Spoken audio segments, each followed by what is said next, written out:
One moment they're standing at a podium, cameras flashing, voices echoing through marble halls. The next, they're gone. No farewell, no forwarding address, just silence where power used to speak. What happens when the people who make the rules suddenly vanish without explanation? Over the past 2 decades, more than 40 politicians across 6 continents have disappeared under circumstances that investigators still struggle to explain. Some left behind half-eaten meals. Others abandoned security details in broad daylight. A handful simply walked out of locked rooms that had only one door.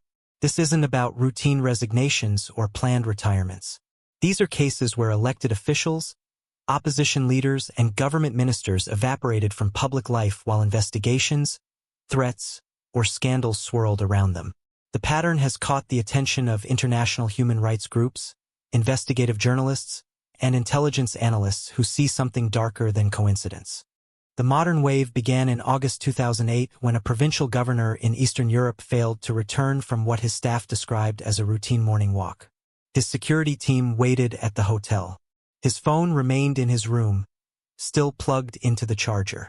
Witnesses reported seeing him enter a park at dawn. None saw him leave. Local police closed the case after 3 months, citing voluntary disappearance despite finding his passport, wallet, and medication untouched in his suite. For years later, a similar pattern emerged in Southeast Asia.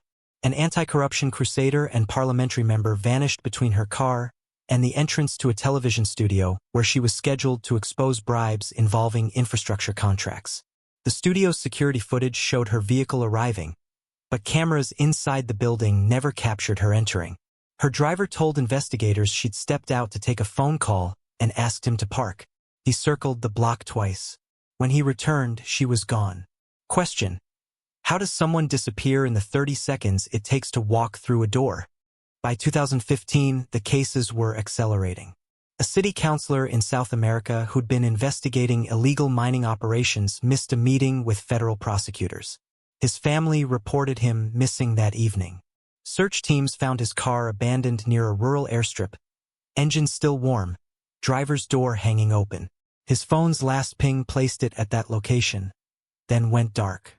No ransom demand ever came. No body was recovered.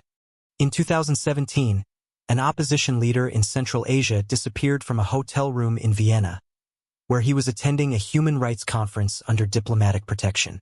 Hotel logs showed his keycard used to enter at 11 p.m.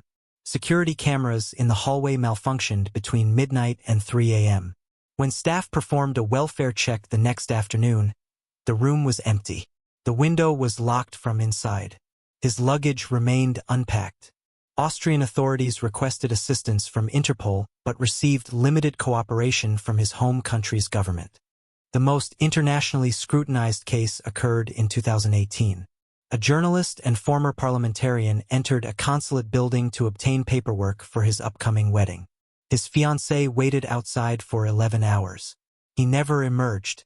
Turkish investigators later reported that he'd left through a side exit, but security footage contradicting that claim subsequently surfaced.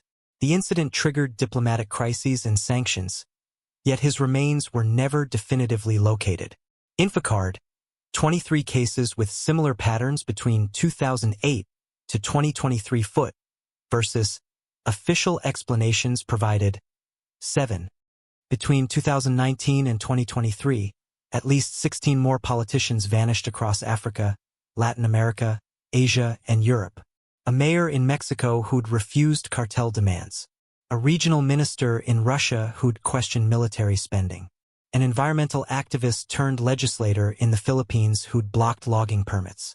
Each disappearance shared peculiar details. Missing security footage. Conflicting witness statements. Investigations that stalled within weeks. And families left with more questions than answers. The documented evidence falls into 3 categories: digital footprints, physical evidence, and witness testimony. Cell phone records often show devices going offline at precise moments, sometimes with final pings near airports, border crossings, or industrial areas far from the politician's last known location. In 12 cases, forensic analysts confirmed that phones were either destroyed or sophisticated jamming equipment was likely used. Physical evidence presents its own mysteries.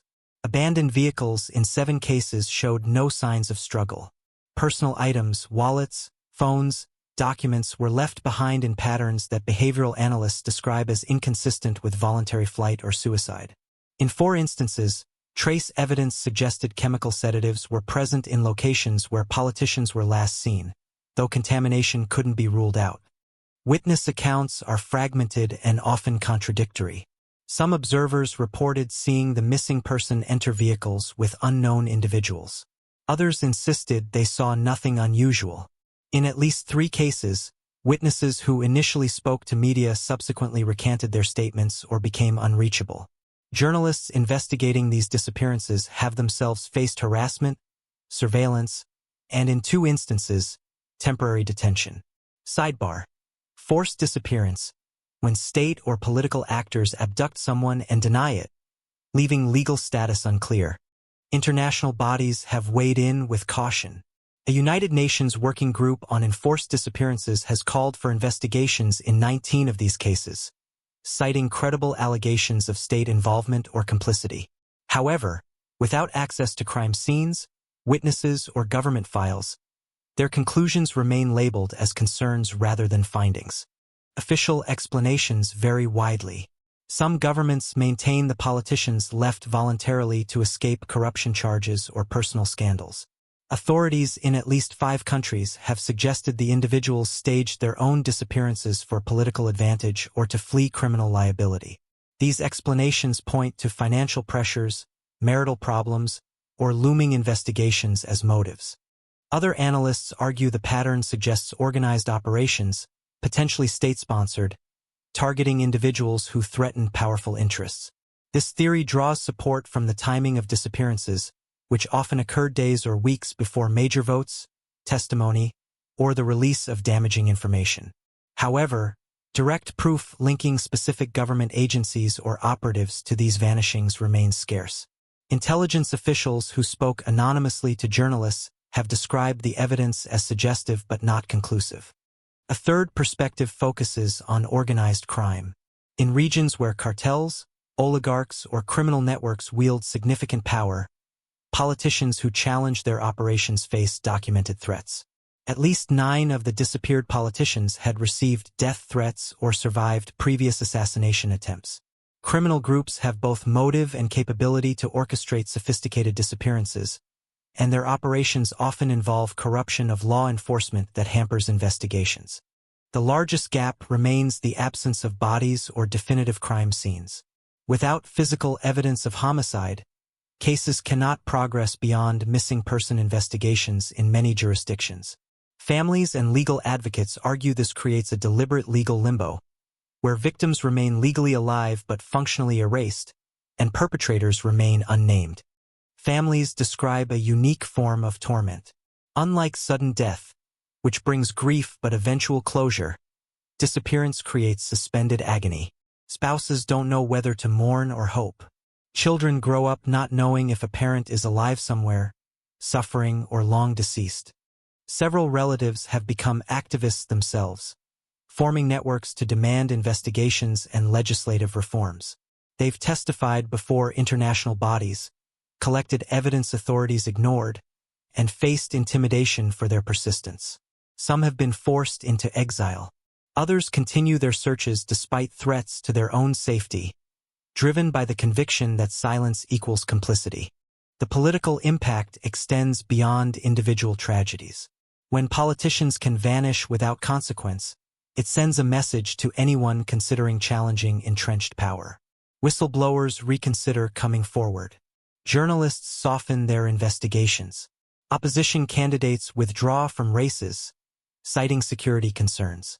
The chilling effect on democratic participation, while difficult to quantify, appears in declining numbers of candidates willing to run on anti-corruption or reform platforms in affected regions. Political scientists describe this as removal through ambiguity, a tactic more deniable than assassination and more permanent than imprisonment. Traditional political violence leaves evidence that can trigger investigations, international sanctions, or public backlash. Disappearance creates a question mark where a person used to be. and question marks don't generate the same outrage as bodies. Think of it like this: a chessboard where pieces don't get captured. They simply vanish when no one's looking. The game continues, but players learn that certain moves lead to inexplicable disappearances. Eventually, those moves stop being made, even though no explicit rule forbids them. The board looks the same, but the actual possibilities have silently narrowed. Legal scholars point out that international law treats enforced disappearance as a continuing crime until the person's fate is clarified. Unlike murder, which ends when the victim dies, disappearance persists as an ongoing violation as long as families lack answers. Yet prosecuting these crimes requires proof of state involvement that's nearly impossible to obtain when the alleged perpetrators control the investigation process. Human rights organizations emphasize that the issue transcends partisan politics. Politicians from left and right, establishment and opposition, all appear among the vanished when they threaten specific interests. The common thread isn't ideology but actions. Investigating corruption, exposing criminal networks, challenging resource extraction deals, or documenting human rights abuses. We know that more than 40 politicians have vanished under suspicious circumstances across multiple continents over 2 decades. We have fragmented evidence, digital traces, abandoned vehicles, conflicting witnesses, but rarely enough to bring prosecutions. We don't know with certainty who orchestrated most of these disappearances or whether the missing are alive or dead. What we're left with is a disturbing pattern that suggests systematic targeting and a legal and political landscape that has struggled to respond effectively. More cases will almost certainly emerge. The tactics work. Consequences remain minimal. And the conditions that enable these disappearances, weak rule of law, corruption, impunity for powerful actors, persist in dozens of countries. Families will continue seeking answers, likely with limited success unless political landscapes shift dramatically. International pressure may increase as patterns become undeniable. Regional human rights courts could issue more binding rulings requiring investigations. Some governments might face targeted sanctions if connections to specific disappearances are established. However, enforcement mechanisms remain weak, and geopolitical considerations often override human rights concerns in international relations. Technological advances in surveillance and forensics might make these operations harder to execute without leaving traces. Or alternatively, advances in counter-surveillance could make them even more difficult to investigate. The balance between state capability and investigative tools will likely determine whether future cases become easier or harder to solve. Whistleblowers with inside knowledge could emerge, but they face enormous personal risks that deter most from coming forward. The conspiracy isn't that these disappearances happened. Documentation exists, families grieve, and investigations officially remain open. The conspiracy is the silence that follows, the investigations that stall, the witnesses who recant, and the systems that allow powerful people to erase inconvenient voices without facing accountability. If this investigation into the vanished interests you, watch our documentary on the journalists who died before their deadline. It explores similar patterns in media suppression and the people who risk everything to expose them. This documentary draws on publicly available reports from international human rights organizations, court documents, press investigations, and official government statements spanning 2008 to 2024. Some case details have been synthesized to protect ongoing investigations and family privacy. Situations remain fluid, and new information may emerge that changes understanding of these events. Allegations of state involvement or criminal conspiracy should not be interpreted as proven fact but as documented concerns raised by investigators and advocacy groups. We encourage viewers to consult primary sources and follow reputable investigative journalism for updates on these cases.